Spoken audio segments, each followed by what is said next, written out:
The new channel. See the new.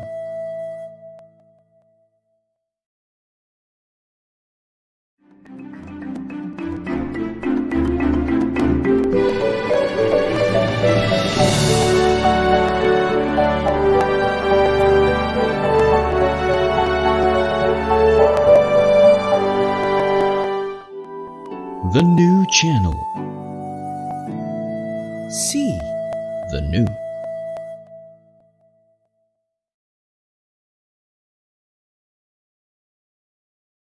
The views, opinions, and insights expressed in the following show are those of the hosts, producers, guests, and viewers.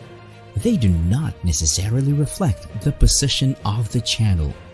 Viewer discretion is advised.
Magandang gabi po, Luzon, Visayas, Mindanao. Kasama po ang Dubai.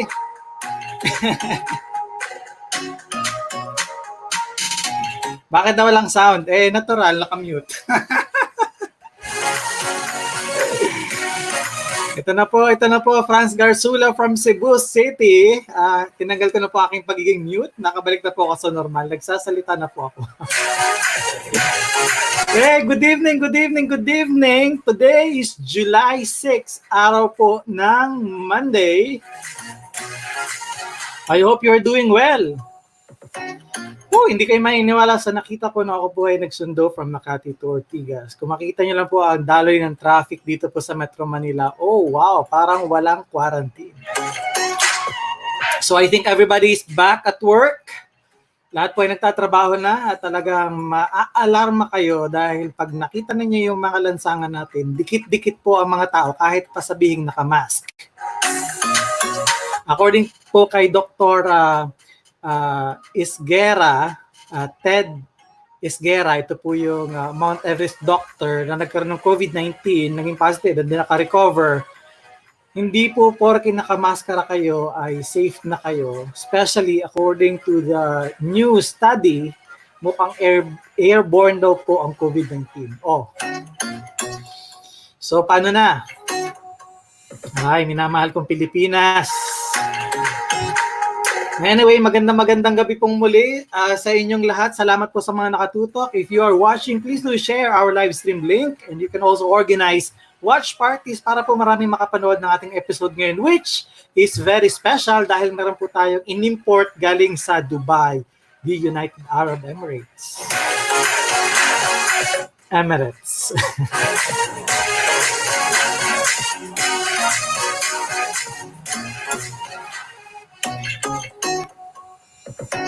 Sa lahat po ng mga nandito, maraming salamat sa patuloy na pagtutok sa The New Channel. Enough doon sa balita sa aking nakita at na-experience ngayong araw na ito, Monday na Monday. So talaga pong sobrang traffic na sa ating lansangan. Doon naman ako sa kaninang aking experience sa Go Negosyo one-on-one mentoring.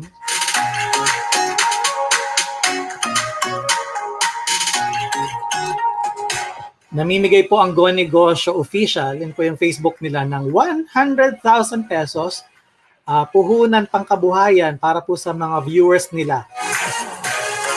So tuwing Biyernes po ina-announce, 10 po yung nananalo, 10 people, lucky winners, nabibigyan ng 10,000 pesos each tuwing Biyernes po. Okay, so kanina nag-mentor po ako ng isang taga Lian, Batangas at isang taga Leyte kung paano sila mag-start ng business at yung isa naman ay kung paano sila papalago ng negosyo nila. So isa't kalahating oras tayo po yung nag-mentor at nung last part, nag-inspire, nag-motivate tayo ng ating mga viewers. Hundreds of people watch the live stream, by the way. So here's congratulations to Go Negosyo family. If hindi nyo pa po napuntahan yung page, punta po kayo sa facebook.com and then you search for Go Negosyo Official. Basta kayo po ay manonood doon, meron doon mga instructions kung paano kayo makakasali doon po sa may pa-premium 100,000 pesos in total. So 10,000 pesos each winner. So, diba? May mga good news pa rin naman. Hindi naman lahat bad news. Yun lang talaga, medyo kinabahan na talaga ako. Kasi dalawang gabi na po tayo, more than 2,000 na katao yung nagpa-positive ha. So hindi po biro yung nangyayari ngayon. Kaya kahit na po tayo ay malaya ng lumabas, if we can exercise restraints, no? Self-restraint na lang po ito. Ibig sabihin, kayo na po ang magkulong sa sarili ninyo kung wala kayo talagang importanteng gagawin.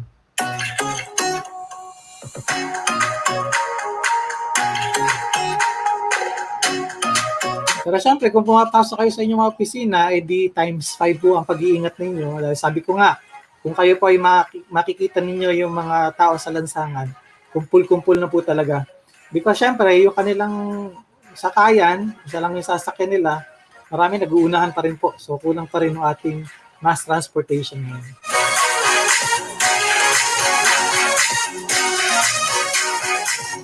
Okay, bakit ba hindi ko binabati yung mga nanonood sa atin ng live stream? Sorry po, nadala lang. Ito na. Jen Rosario is watching along with Mitch Kitong, watching from Taguig. #TNC now. Oo, nakamit ako kanina, ngayon hindi na. Yan. Si Clemencia Muscat, watching from Melbourne, Australia. First timer po ito, si Clemencia Muscat. Wow. And Franz Garsula, siyempre watching from Cebu. Sana magkaroon ka ng sarili mong show dito sa TNC. Pag-usapan natin. Greta Gretsch is watching. Good evening din po sa inyo. And of course, si Lara Diana is nanonood din. Si John Bob. Si John Bob, mga mentorist natin. Melanie Condes, maraming salamat sa laging pagtutok, gabi-gabi. Fan na natin ito. As in, fan. Ito yung dapat binibigyan natin ng t-shirt so sobrang religious sa ating pong programa dito sa The New Channel. Okay, good. Happy anniversary. Kung nagdiriwang kayo ng inyong anniversary, kung nagdiriwang kayo ng monthsary, happy monthsary, weeksary, daysary, I don't know kung merong hoursary. So, good evening everyone. Gawin natin masayang gabing ito. Special ang ating guest ngayong gabi dahil may panibagong show sa TNC. Siyempre, sino pang i-invite natin kundi yung mismong host ng bagong show na ito.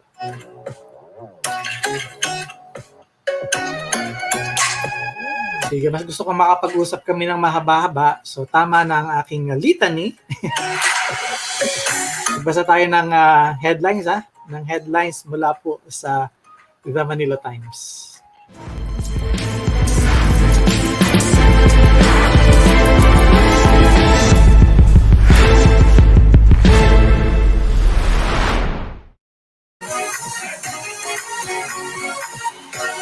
Government to create anti-terror units.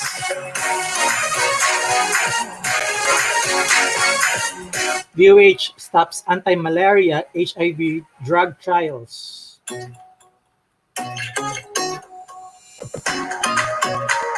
Two U.S. carriers enter South China Sea.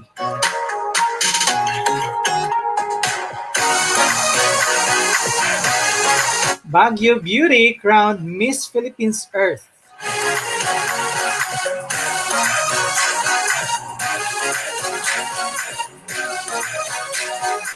BOF to ban online selling obscene products.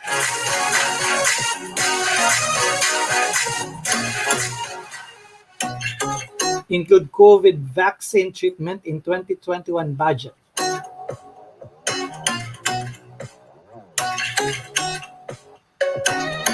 Government can impose curfew even with expiration of Bayanihan Law.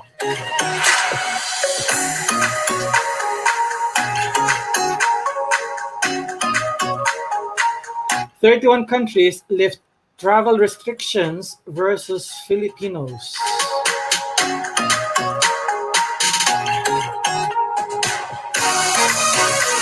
Lawmakers seek cell sites in remote areas.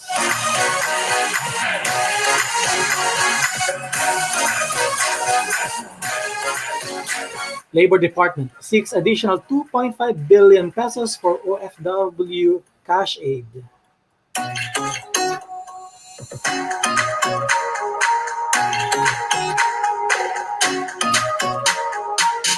And DFA consular offices hit by COVID. Headlines presented to you by the Manila Times.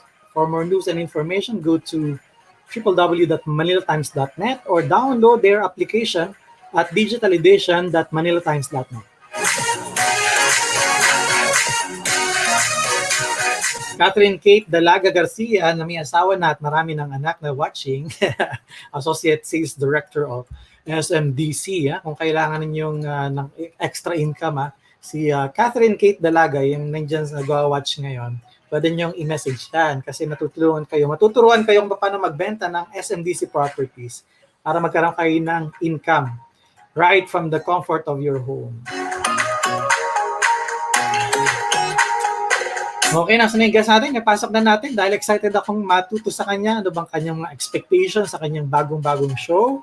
At ano ba yung ating inaasahan din naman, aasahan sa kanya. And sino tong beauty queen na balita ko ay magiging guest niya sa kauna-unahang pag-stream niya dito sa TNC.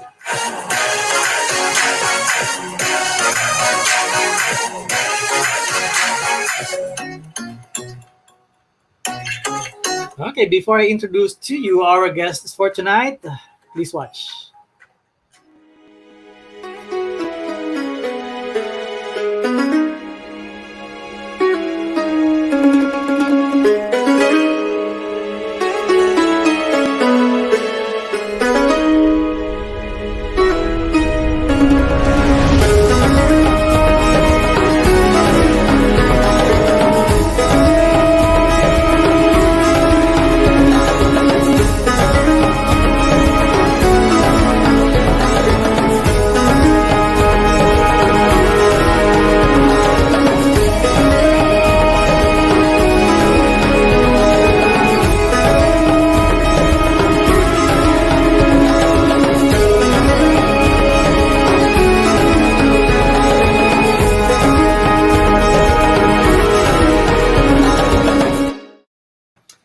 Ladies and gentlemen, I'm very proud to present to you the host of the upcoming show, live streaming from Dubai. Bob Quilapio is host of the Fourth Project. Hello, Bob. Thank you so much for coming over to the show. Thank you, Lord. Good evening, yes, Filipinas, and good afternoon right here in Dubai, United Arab Emirates. And hello to all the viewers of TNC, wherever you are. It's nice to be here, and thanks for inviting me, Lloyd. Of course, no problem. Si Lou Paroco, Claire Luna, I'm watching your bro. So yung kapatid ko kasi nasa Dubai. So Okay. yes, para mapanood niya ako, kailangan kitang i-guest. So maraming salamat. Nare-reach natin yung Dubai. How have you been lately? We had in the Philippines lockdown for Right. 3 months now. How about you in that part of the world, Dubai? Well, dito kasi what happened was yung first week of April, dun siya parang April 4 and 5, biglang binagsak na yung movement restrictions and you have to get a pass, tapos there's a curfew. But right before that, we're kind of okay in Dubai kasi alam mo naman ng government dito, kumbaga ini-inform nila yung mga tao na okay, there's nothing to worry, everything is under control, everything's good until such time ng first week of April na nga na parang teka, medyo parang seryoso na to. And the good thing about Dubai is most of the people here or expats here that are actually from other countries that are actually living in Dubai, ano yan parang law-abiding citizen yung mga yan. So when the clock hits 10 p.m., wala ka na makikita sa kalye kundi yung kalye na lang tsaka yung mga poste ng ilaw. So that's very very good thing na alam mo na people are actually observing yung social distancing, yung curfew. So that's a good thing. So mahuhuli ka kasi nakita mo na kalye na lang. Ibig sabihin nasa kalye ka. Hindi, meron kasi akong bintana dito. So oo, may kanto dito tapos sa kabilang kanto. Sabi ko wala talagang tao sa labas.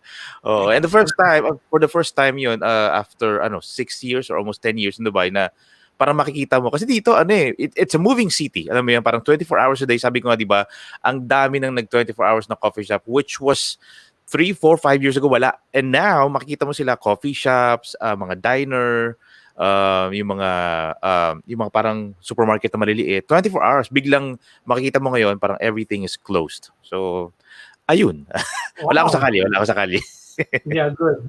Magandang wala ka sa kalye talaga. Oo. At para safe na rin. Sige, it's good to hear na okay kayo dyan and somehow nakaka-adjust na. I don't know about other Filipinos working there kasi syempre may mga balita din naman. In fact, hindi ko lang kung gaano katotoo yung police mobile nila, parang nilagay na huwag lalabas, parang Oo. yung Sa likod, may yun? sticker na manatili sa bahay. Tapos may Arabic, parang Arabic translation nun. So, on the back of the car, police car, lahat yun, di ba? And not just Tagalog, merong iba na English, may ibang siguro Farsi, Urdu or Hindi, because there's a lot of different nationalities that are actually living here in Dubai. Yeah, because I don't want to believe na para lang yun sa atin at pasaway ang mga Pilipino kaya naglagay. Oo nga eh. Parang ang kulit-kulit natin. Parang, ba't kami lang? Bakit yung iba hindi? Pero hindi, that's for everybody. Oo, sa dami naman ng police car nila dito. So yun, iba't ibang... alam mo naman kasi sa media, di ba yung naririnig natin at yung nakikita natin. So kung isang patrol lang yun na napicturan, so yun na yun. Correct. Okay, good. Sige, kwento. How did you come and why did you come to Dubai? When? And how have you been ever since? Maganda yan. Tanong naman para sa isang segment na yan. Oo. Ito mag-ready na kayo. Mga 2 minutes and 2 hours lang naman to eh. So, mabilis lang ako sumagot ng mga tanong. In the essence, okay, this is my story. So bear with me for those of you who's actually watching across the globe. Share this live stream so everybody, especially Filipinos across the globe na staying at home, they can actually watch this and maybe learn and pick up 1 or 2 things na pwede magawa while during the conversation. I was here 2008. Naka-4 na apply, naka-4 na opisina, naka-4 na sibak. Okay, and then 2010 dumating yung medyo hindi magandang balita in Dubai, which is a lot of workers or hindi lang Filipinos, a lot of workers actually, even mga puti, they're going home. So 2010, I went back home sa Pilipinas, and then I worked as a radio voiceover for radio commercial, TV commercial, for yung nagdub ako ng anime, cartoons, Mexican novela, Korean novela, at kung ano pang klase ng novela. Basta lahat po ng tinatagalog sa Pilipinas na mga mapapanood nyo in whichever channel. I'm one of the dubber. Team naman kasi, na marami naman kami. And then, sabi ko noon, bakit gano'n? Hindi ko sinusukuan yung Dubai, pero bakit parang maalat yung first na biyahe ko dito? So sabi ko, wala na muna, uwi na muna ako. Ang gagawin ko, sabi ko, antayin ko yung petition ng mami ko sa Australia, and then kukunin ko yung Australian passport or citizenship, and then saka ako babalik dito. And because that time, I felt na somehow parang, bakit gano'n just because I'm Asian? Hindi ako na, alam mo yun, kasi pag interview pa lang, tapos kasabay mo, Canadian, Australian, taga London, sabi ko, patay na. Diba? So parang gano'n eh. So sabi ko, ganun pala ha. So parang may revenge na konti, di ba? May ganun pakiramdam. So pupunta na lang ako ng Australia, doon ako sa mami ko. Parang gano'n sabi ko sa sarili ko. And then, nag-artista sa Pilipinas yung boses ko. Hindi ako, yung boses ko po. No? So naririnig yung boses ko kung saan-saan sa mga TV at yung mga Korean novela. And then I got a friend who has a friend, some common friend. Ang trabaho nitong Pocholo Gonzales na to kasi is pag-connectin yung mga tao-tao eh. Alam mo yan, ganun siya eh. No? So, sabi niya, may friend ako, nasa Dubai, kausapin mo, connect ko kayong dalawa, baka magkatulungan kayo. And true enough, at that time, naka-launch na the only Filipino radio station across the UAE, that's Tag 91.1.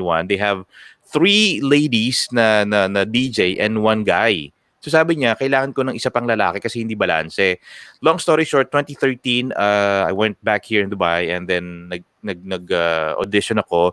Una pa nga sabi for for radio commercial, for VO.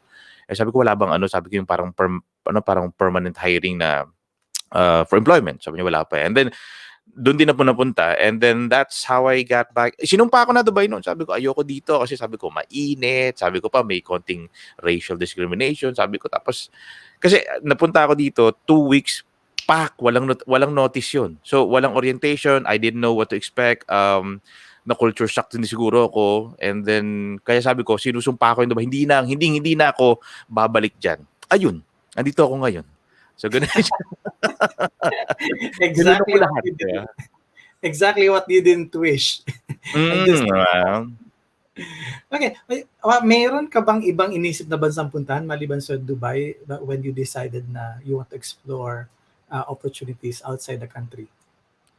Alam mo, Lloyd, it's funny you ask that, no? Kasi growing up with nothing, mag-ina lang kami, sabi ko nga kung ito yung buhay ng mayaman, ito yung mahirap, ito yung gitna, bawasan mo yun.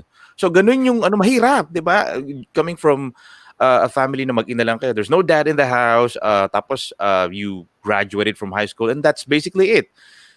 Sabi ko, hindi ako nagpapapassport at that time kasi sabi ko, imposible na ang isang kagaya ko mapapalabas ng bansa. Una nung araw marinig mo, Lloyd, is placement fee bago ka makapag-abroad. Saan naman ako kukuha ng placement fee? 50,000, 80,000, 100,000 pesos.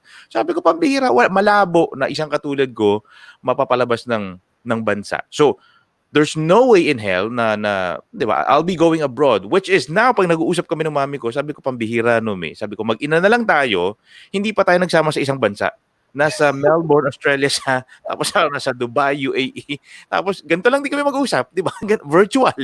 So, alam mo masaya yan kasi yung ate ko nasa Australia, tapos yung kapatid ko nasa Dubai. So talaga may connection tayo. May common denominator tayo. Correct. And you've been here many times for a speaking engagement, right? Yeah. Na-share ko lang kasi nakakatawa yan. 3 na nga lang kami. So, magkakaiba pa ng continente na puntahan. And then, that's funny about life na minsan parang, alam mo yung sinasabi ko nga you have your plans, but yung nasa taas yung creator mo, kumbaga, he has a different plan for you. And it's always a better plan dun sa iniisip mong plano mong sarili mo lang. Yeah, you're skilled. I've known you for quite some time now, and I know exactly that you have the skills, the voice, and probably the resolve to succeed at something. Kaya lang parang nag-trigger na kailangan mong lumabas and seek other opportunities abroad.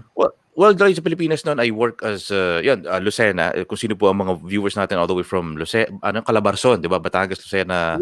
Gumaka. Basta parang ganon, di ba? I was in Lucena. Dito parang ganon talaga siya. So I was in Lucena po 1998 to 2005. That's my first radio station. That's under Vanguard Radio Network. And shout out to Mr. Noel Galvez. And I think you probably know the guy from JCI Makati also. So he's the owner. And Vice President natin yan. exactly, Mr. Noel Galvez. So pinagtiyagaan nila ako doon, or probably at that time wala na sila ibang choice. So ano yun FM radio station. It's an English radio station, which is hindi rin sana ako matatanggap doon kasi nga English Pero nung pinatawa ako ng English, kasi yun ang requirements, kailangan mo makatawa ng English. Yung mga panahon namin, yung mga tipong basta ganun, alam mo yung panahon na ni Jody Mango na wala pang Tagalog radio station.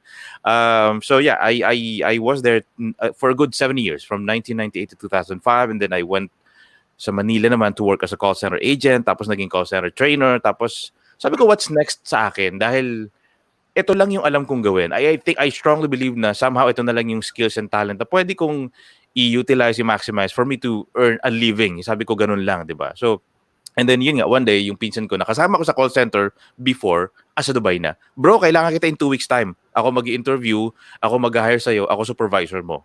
And then long story short, 2 weeks, nandito ako. Pagdating ko dito, bro, asan na yung trabaho? Bro, nag-resign ako Ha? Sabi ko, patay, paano to? Huwag kang magalala. Dalawa tayo mag-job hunting. So yun yung story na hindi pinlano, walang plano na mag-abroad and to actually tawag dito, parang, lumabas ng bansa and see a greener pasture at that time. Pero yun, I work odd jobs, no?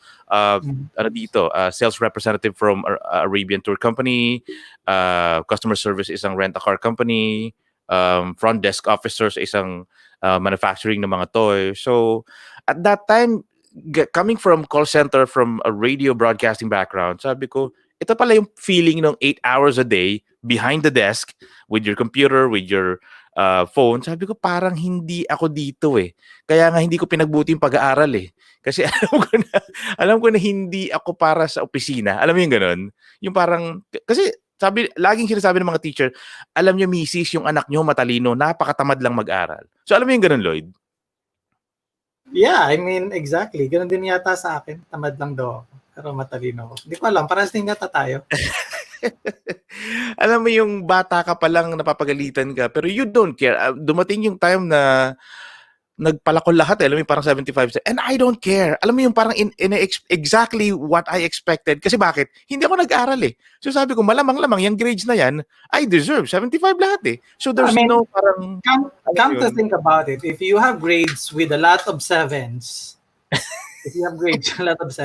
tapos confident ka, di ba?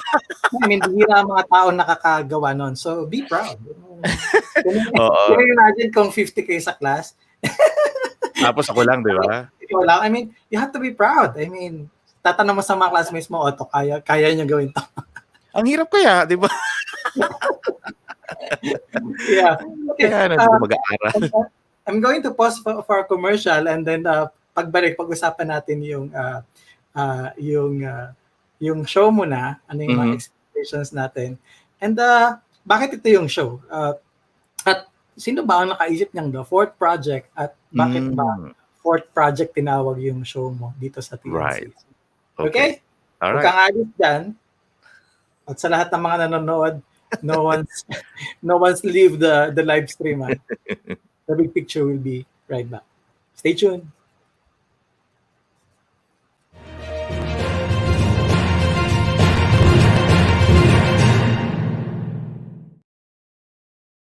Since I got my new place, I've enjoyed every single day here. Hotel-like amenities, attentive staff, resort-style living, all in a premium location. So life here is easy and convenient. That's why I invested in another unit. I can earn more, and they can enjoy the very same things I enjoy at home. What a life! So much more rewarding. So much more to life. SMDC.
Welcome back. You're still watching The Big Picture on the new channel. Still with me is the host of the upcoming show on the new channel, The Fourth Project.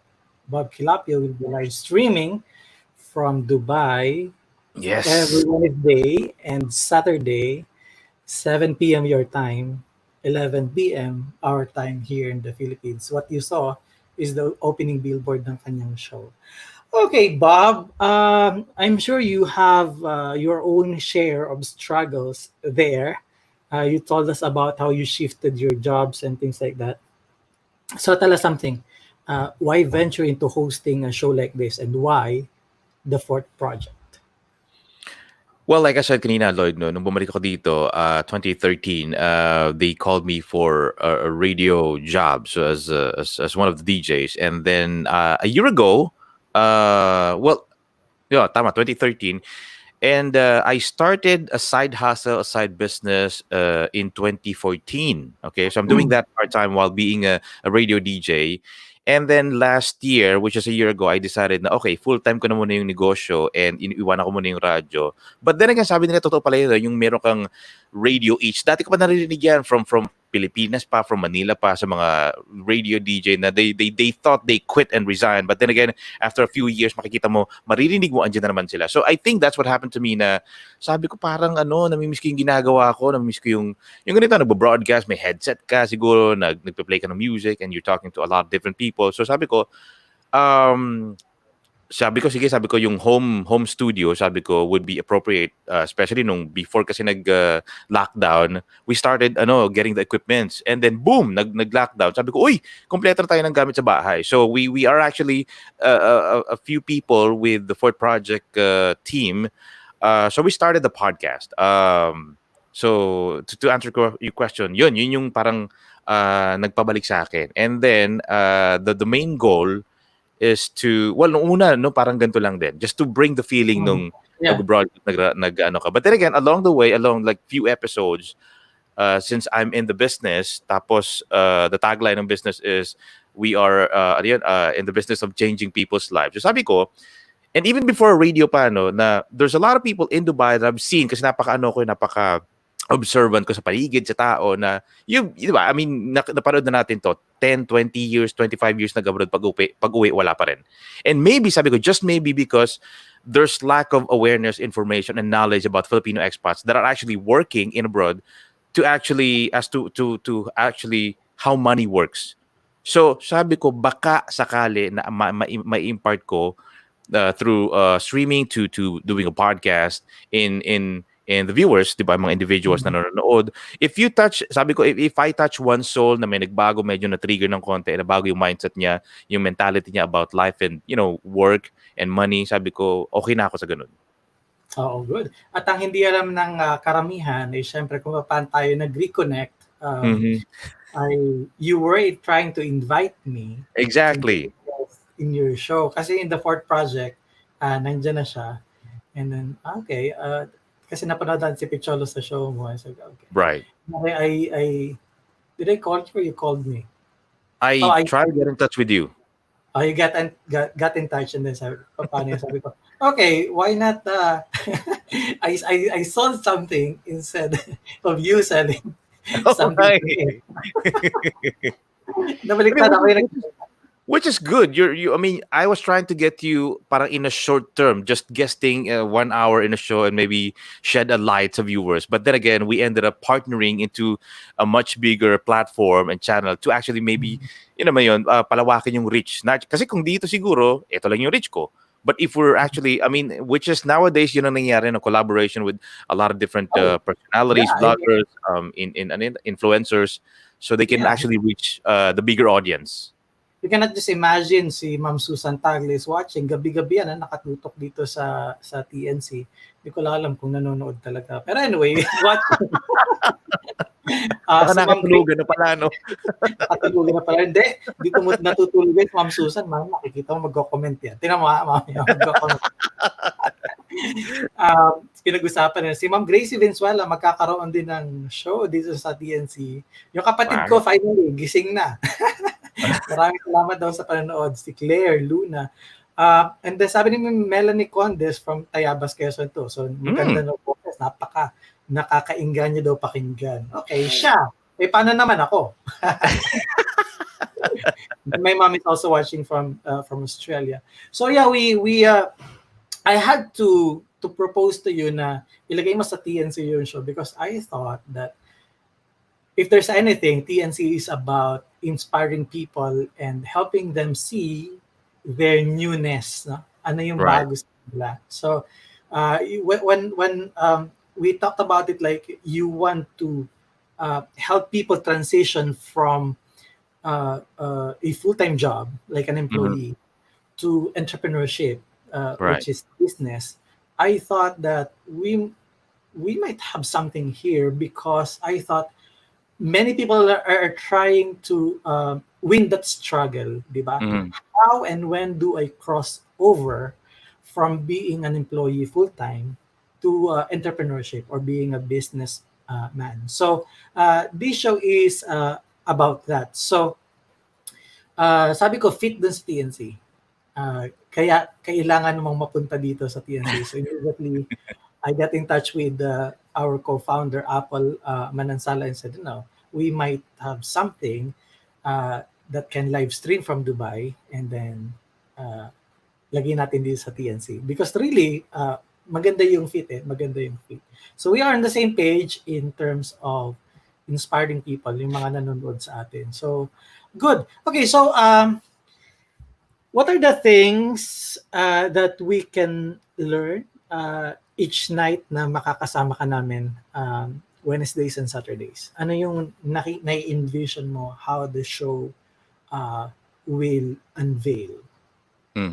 Well, first things first, Lloyd, congratulations to you, to Apple, and the growing family of TNC. What you guys are doing here are actually great. And the TNC family is, like I said, it's a growing family, and a lot of people are wanted to get in touch with you, whether if it's business or if it's hosting or being part of the TNC. So congratulations with that. And this is really, really good. Sabi ko nga, now more than ever, the technology is on our side, especially with the crisis that's happening around the world. The show, okay. We're going to be bringing in people from different walks of life, but these people are actually, they have the attitude of, alam mo yun, yung tipong they would not take no for an answer. So whether if it's maybe, I don't know, small-time business, entrepreneurship na tao, or restaurant owner, or kung saan pa man, whether if it's bodybuilding, sports, or whatever.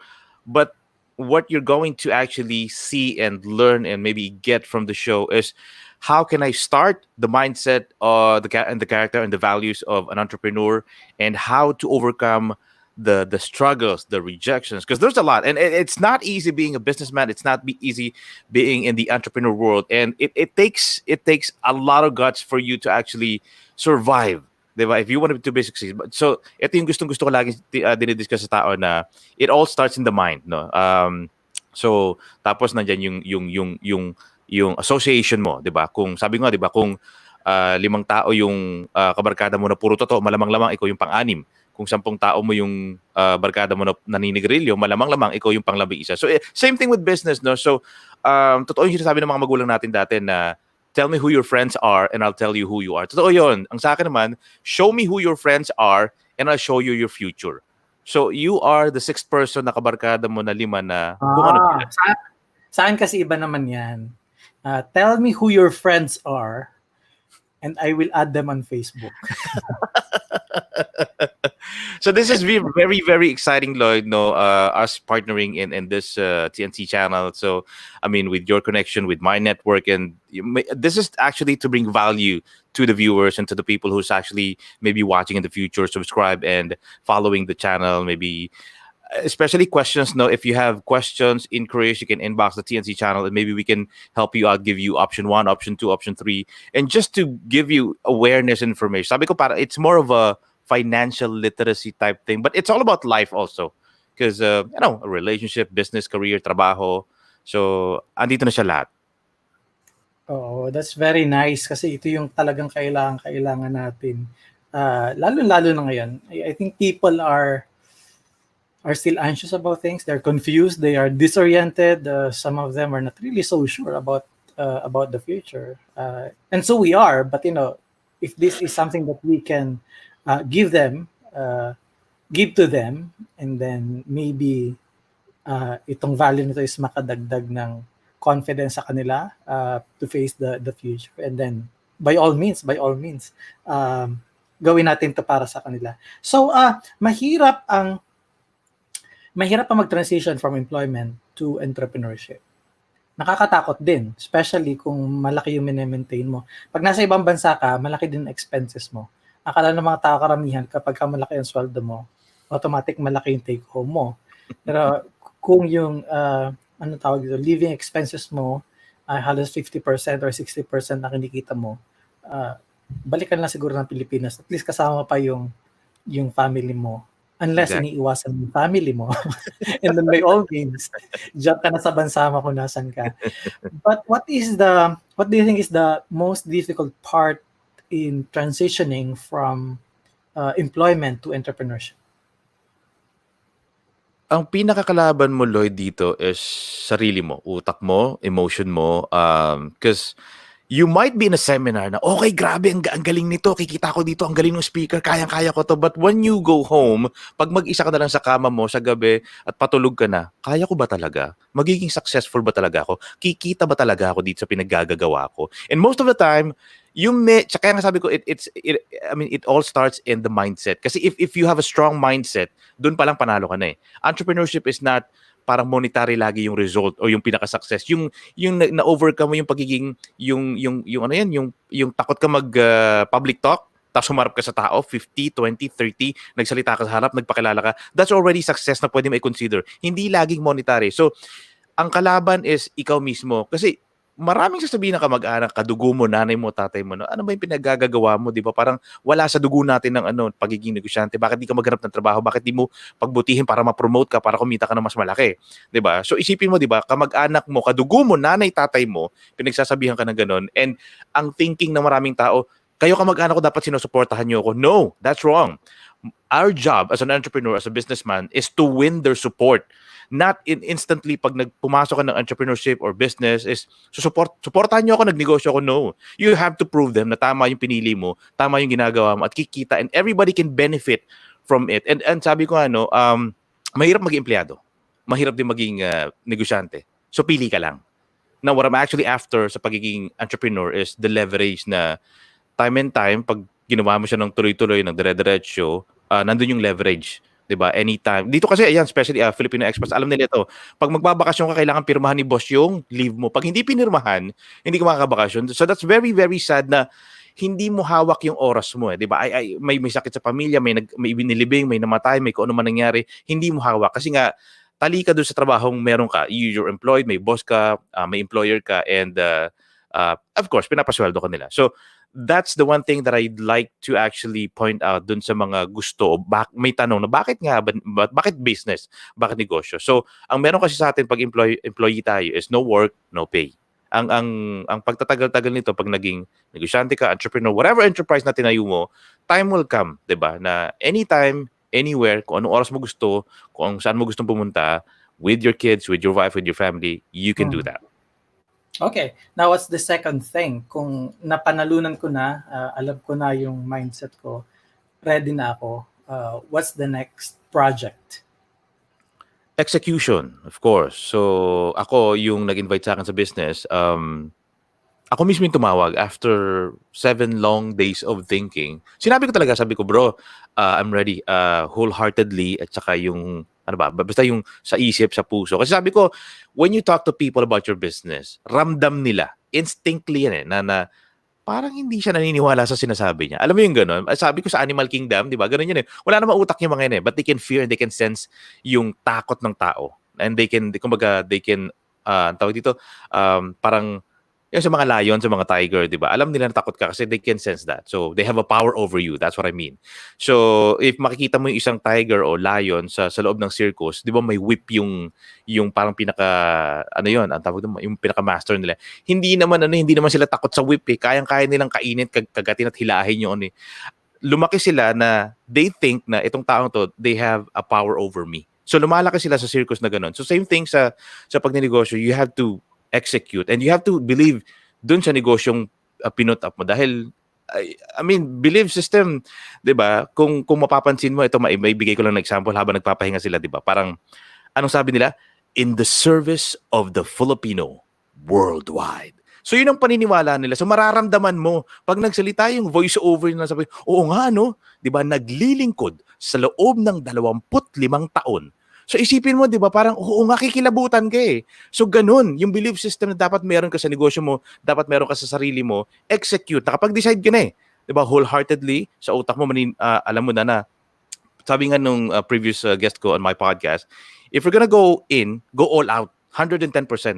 Kasi kung half-baked ka, halfway lang, you're not gonna get the result na iniisip mo. Kasi nga kaya lagi ang tanong, bakit may mayaman, may mahirap eh. So there's difference. Hindi pera. Initially, iniisip ng tao, mayaman siya kasi marami siyang pera. Hindi. Mindset. Kasi pinanganak yan, wala naman dalang pera yung isa eh. Pareho yung, hubot-hubad ng mga sanggol. So bakit yung iba, they made it somehow, and yung iba, medyo naiwan ng konti. So yun lang siya. Okay, good. Sige. Bago ako mag-commercial, okay lang ba na mag-game tayo? May kinakabahan naman ako sa mga pag-games mo na yan. Sige. Pinawisan ako bigla. Naka din mo masyadong choice. So, oo nga. Simple lang ating magiging game, ha? Magbabanggit ako ng isang salita. Kung gusto mo ay malaki, ito, or maliit. So, big or small. Yun lang. Mamimili ka lang kung gusto mo big or small. Okay.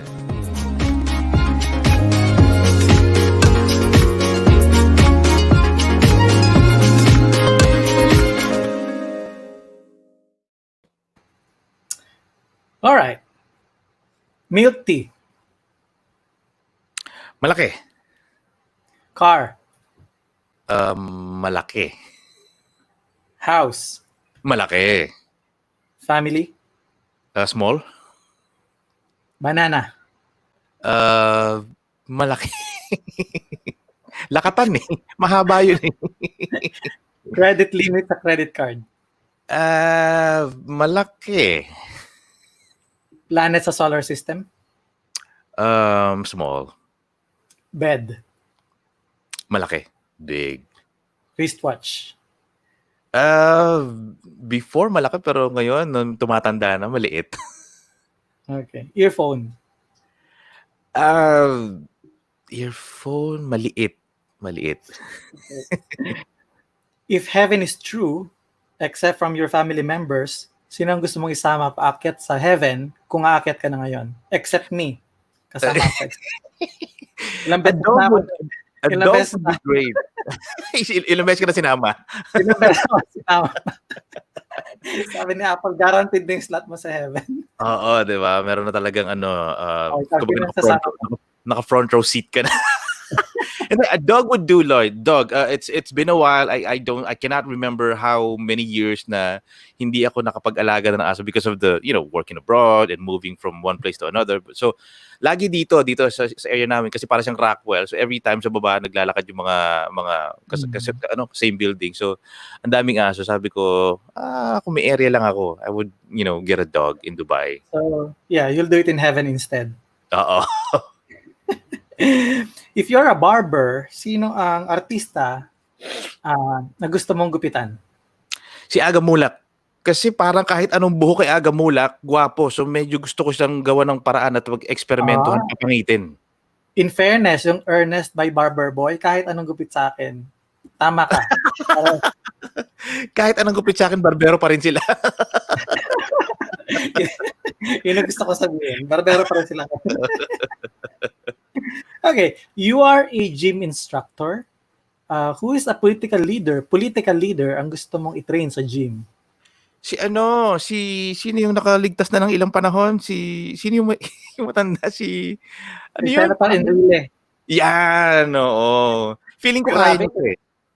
Feeling ko kaya pa, oo. Oo. Kumbaga, physically able pa.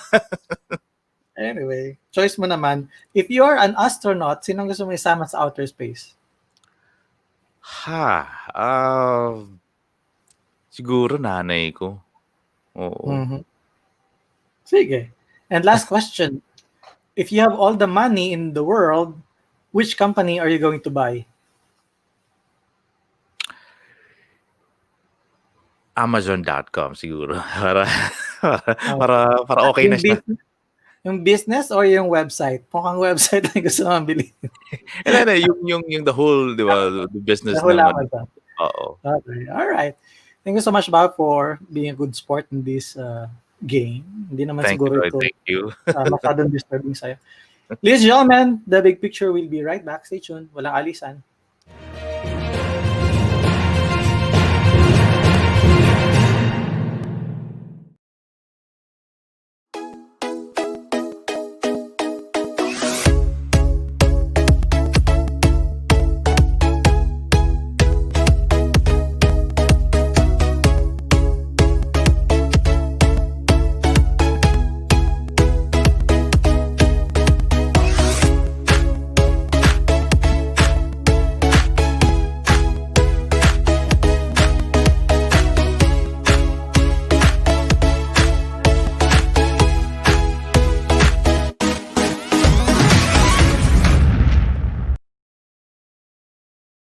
We need beauty every day. We need power every day. But are you ready? Ready? Ready. Beauty is power.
Welcome back. You're still watching The Big Picture on the new channel. Whew! Ang napanood niyo pong commercial, yung late, yung pinakahuli, is the opening billboard of the show that will premiere on July 8, Wednesday, 7 p.m. Dubai, 11 p.m. Philippine time. Ito po ay the fourth project with Bob Quilapio. So ito po ay every Wednesday and Saturday magla-live stream. So if you're interested doon po sa pag-transition from employment to entrepreneurship, this is practically your choice ng show sa the new channel. But if in case hindi talaga yun yung gusto niyo, mas gusto niyo na talaga nasa employment pa rin, may mga choices tayo, ha? Marami tayo. Kung ayaw niyo panoorin si Bob, okay lang naman sa amin. Basta manood kayo ng isa sa mga nakikita sa screen, The Big Picture, Mondays to Fridays at 7 p.m. HR Hotline with Jesse Bustillo, Tuesdays, Thursdays, and Saturdays at 12 noon. iBusiness with Dr. Mike and Bert, live streaming from Texas and Tennessee, Tuesdays and Thursdays at 8:30 p.m. Central Standard Time. Ano po yan? Kinabukasan sa Pilipinas, 9:30 a.m. So Wednesday, 9:30, and then Friday, 9:30. Of course, hindi ko babanggitin yung kasunod ng iBusiness, but U-Turn, Mondays and Thursdays at 10:30 a.m., The Home Buyer with Dante Salamat, Mondays and Thursdays at 4. The Puppet Stories with Juan Lu, Tuesdays and Fridays at 5 p.m. And the TNC and a TNC Original Marketplace, Thursdays, Fridays, and Saturdays at 9:30 p.m. Woo! Ang dami ng shot. Dumadami pa rin po no. Nadagdag pa ito si Bob. Sige na, papasukin natin si Bob Quilapio, host of the upcoming show in TNC or on TNC na mag-i-stream po live from Dubai. All right, Bob, talk to me something about your first episode. What do you want to know? Kasi mukhang ibang level yung guest mo on Tuesday. Well, it's every little girl's, I think, it's every little girl's dream of becoming a beauty queen. May mga mami sa isang mga, yung mga household na, anak, kailangan maging ano ka, miss ganito ka, miss ganyan ka. So, this coming episode on the pilot episode of the Ford Project on TNC, we will be having one. So we will ask her a lot of questions on how did she start competing sa mga beauty queens, sa mga pagandahan contest, and who gave the idea to her, and ano yung pinagdaanan. Because I know we've seen movies about this na pagdating sa mga dressing rooms, alam mo yung nag-aaway, alam mo yung girl fight, di ba? Nag-aaway-aaway. Hindi naman maganda yan, hindi naman maputi yan, malakas lang yung backer niyan. So we will see and find out this coming Wednesday on my very, very first episode of the Ford Project here on TNC kung totoo ba na may mga ganon and how to overcome. Sabi ko nga, 'di ba, may gawin ka o wala, 'di ba, mag-beauty queen ka o hindi, ang tao talaga may masasabi sa'yo. So I'm pretty excited about this. She's a friend of a friend. So she's the Miss Philippines International 2019. Hindi ko naman sasabihin yung pangalan niya. Makikita niyo naman sa poster yata yan one of this following hours and days. Good. And then nakalimutan ko itanong. So, first is overcome yung sarili mo kanina. And then second is execute. What are the third and fourth project? Well, kung hahawa ka ng negosyo ng business, is the first one is to naayos mo yung sarili mo. It's about you and other people. A business is about walang negosyanteng hindi marunong makipag-usap sa tao. Walang negosyante na mahihiyain mo. Kahit nagpunta ka kay Henry C., kay Lucio Tan, pag in-interview, di ba, ng mga TV channels, sir, paano nyo po na-reach yung success nyo? Hindi naman yan yung tipong, ay, ayoko kasi kwento, nahihiya kasi ako sa iyo. Walang ganon. So, it's people business. It's a character to be in an entrepreneur and in the business world. And lahat na makikita mong leaders, especially in the business world, are public speakers. Lahat ng mga successful ones. And that's the thing na nalaman ko recently lang from another business partner. Sabi ko, no? Sabi niya, bro, pansin mo ba, lahat ng mga successful na businessman or head of the state, they are a good public speaker. Sabi ko, no? So, that's the second one. And yung last, I think you have to actually duplicate it. It's not about you. Pagkatapos mo na, pag okay ka na, it's about building and duplicating people under your team na parang sino nang pwede. Kumbaga parang star maker ka na, producer ka na, or manager ka na. So, when you're done, kasi, I mean, una-unahan lang daw ang buhay eh. So, pag medyo nauna ka, meron ka na build na legacy. Diba? It's not, alam mo nga sabi ko, hindi palang pagiging successful pera. It's about leaving a legacy. Wow, that's interesting. So, probably yun na yung fourth project mo, no? How to leave the legacy. A legacy. And yun din yung gusto nating sundan dun sa mga magiging guest mo, yung kanilang story of struggle, yung triumph and losses, yung contrast sa buhay nila, kung paano nila naitawid yung step 1, 2, 3 up to the fourth project. So, kaya yun sinasabi natin na, bakit fourth project yan? Kasi yung fourth project mo is no longer about you, it's about you and the world. So, paano nagagawa ito from employment hanggang dito sa fourth project? So, 4 na projects yung pag-uusapan every Wednesday and Saturday night, 7 p.m. dyan sa Dubai.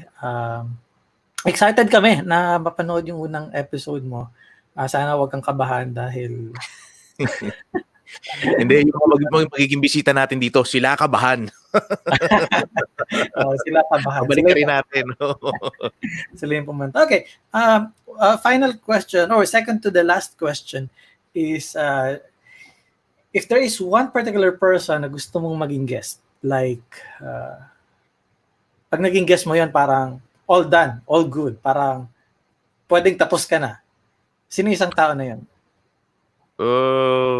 Siguro Robert Kiyosaki would be I mean the greatest to me. I mean dun nanggaling kasi 'di ba the mindset and siya yung parang whistleblower na if you check him out on YouTube, there's a lot of things na parang yung school system, educational system, and there are things that the government are not telling us for I mean, yeah, the rich are getting rich and the poor are getting poorer. So parang feeling ko siya yung isa sa mga matatapang na whistleblower, and I mean he actually made it to sabi nga niya, hindi naman ako kasing yaman ni Bill Gates or ni na Steve Jobs yata or basta yung mga mayamang tao, yung President Trump, hindi naman ako kasing yaman. It's just that I don't have to go to work or I don't have to do work for the rest of my life, and that's the goal. Kung ayaw mo nung tengang mayaman, masakit sa tengan mo para kung mukhang pera. So, living comfortably, you have more than enough na pag may lumapit sa'yo ng tulong, pwede mong tulungan without expecting a return. So, siguro that's the goal, di ba? You wanted to live comfortably, not just for you. Sabi ko nga, if you wanted to pursue success at ayaw mo nung parang magiging mukhang pera ka, don't do it for yourself. Do it for your family. Do it for other people, di ba? So, there you go. Oh, good. And then last question, kasi second to the last yun, di ba? Ganun ba yung sunod-sunod na? Last question. You having a show on TNC, this is never planned, but for some reason it came to you and me and Apple and the rest of the team. What do you think is the big picture? Well, earlier, Lloyd, like I said, no, this is not about kasi if ito narinig ko kay Jay Contreras ng Kamikaze, sabi niya nung tumutugtog kami nung araw, gusto namin tumugtog. Yung mga banda ngayon tumutugtog, gusto nilang sumikat. And I think at 41 years old, me being here in Dubai, tapos na ako dun sa part na yon because I've been a radio DJ for over a decade, and I must admit during those times na gusto ko maging sikat, diba? Parang ako yung tinatawagan, ako yung nagtatanong sa akin, tapos I play music for them, I entertain them, I hosted a radio show. But and that's the main reason why I said yes to this partnership. Kasi kung ako lang, dapat ako lang si Bob, 'di ba? Doon ako sa podcast ko, 'di ba? But this is bigger than me. This is not about me. This are the people na pwede maka-relate to our conversation or interviews on the show. So yeah, this is bigger than me. I want to be part of this, and I want to bring value also to the TNC family. I hope I can. So yun, that's the main goal right here, is to reach more people na mas kailangan yung awareness and information na we could maybe provide in the future. Okay, so before I let you go, one final teaser and then babalikan kita.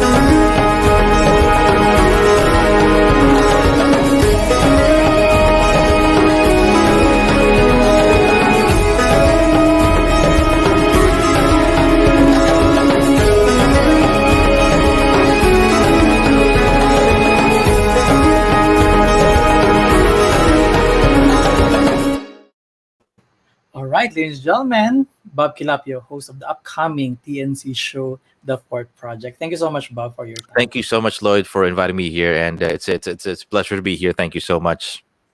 Okay, so baka gusto mo silang invite talaga. Yan, Yes, kayo na po. yan. I'm inviting each and every one of you.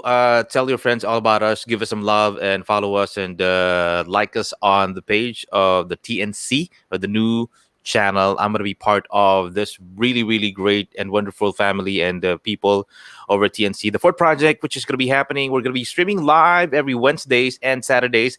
It's going to be happening 7 p.m. Dubai time and 11 p.m. Manila time.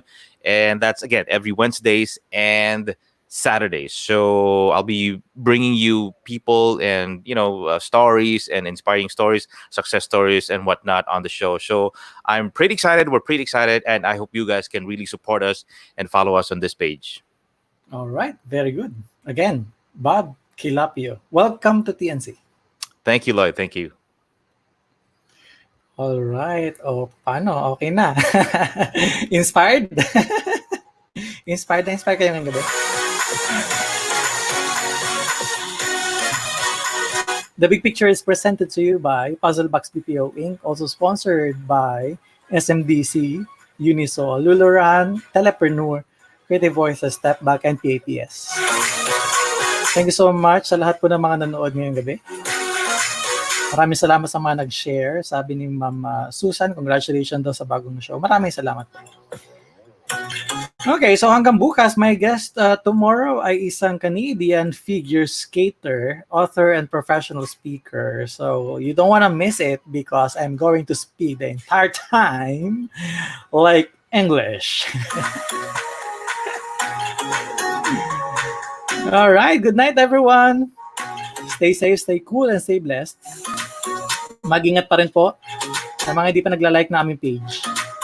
Paki-like po, facebook.com/TNC now. Hanggang bukas, my name is Lloyd Luna. This is The Big Picture on the new channel. Bye-bye!